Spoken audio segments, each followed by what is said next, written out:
Hi అండి. Welcome back to my channel. ఈరోజు మనము ఎగ్ పెప్పర్ ఫ్రై చేస్తున్నాము.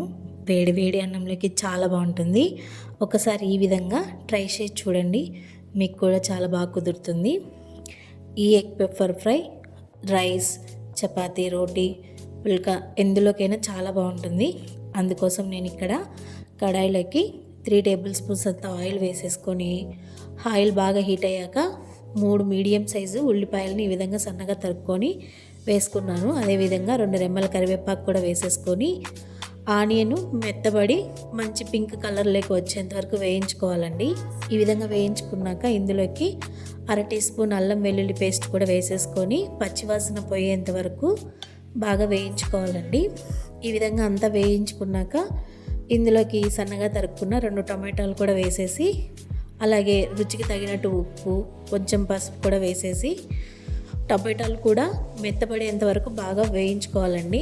ఈ విధంగా టమాటాలు కూడా అంతా మెత్తబడినాక ఇందులోకి 1/2 టీ స్పూన్ కారము, 1 టేబుల్ స్పూన్ అంతా ధనియాల పొడి, 1/2 టీ స్పూన్ అంతా జీలకర్ర పొడి, అలాగే 1/2 టీ స్పూన్ సోంపు పొడి అండి.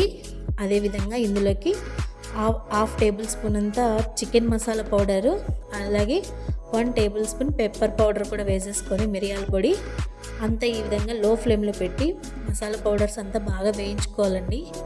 ఈ విధంగా వేయించుకున్నాక ఇందులోకి 1 టీ గ్లాస్ అంత వాటర్ కూడా వేసేసి అంతా కలిపి మూత పెట్టి వాటర్ అంతా ఇంకిపోయేంత వరకు బాగా ఉడికించుకోవాలండి.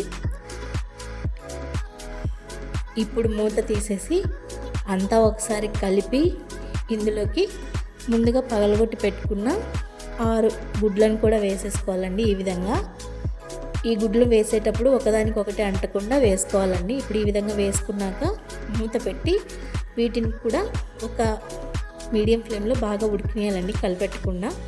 ఈ విధంగా ఎగ్ని ఈ విధంగా చూసుకున్నాక ఇప్పుడు చిన్నగా ఇంకో పక్కకి టర్న్ చేసుకొని ఆ పక్క కూడా ఎగ్ని కూడా బాగా వేయించుకోవాలండి. ఈ ప్రాసెస్ అంతా మనం మీడియం ఫ్లేమ్లో పెట్టి మాత్రమే చేసుకోవాలి. హై ఫ్లేమ్లో పెడితే మాడిపోతుంది, అడుగంటుతుందండి.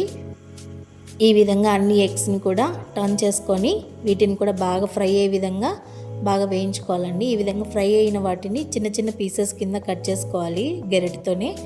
ఈ విధంగా అంతా కట్ చేసుకున్నాక అంతా కలిపెట్టేసి ఇందులోకి సన్నగా తరుక్కున్న కొత్తిమీర కూడా వేసేసి కలుపుకుంటే మన ఎగ్ పెప్పర్ ఫ్రై రెడీ అవుతుందండి. చాలా బాగుంటుంది, మీరు కూడా ట్రై చేయండి.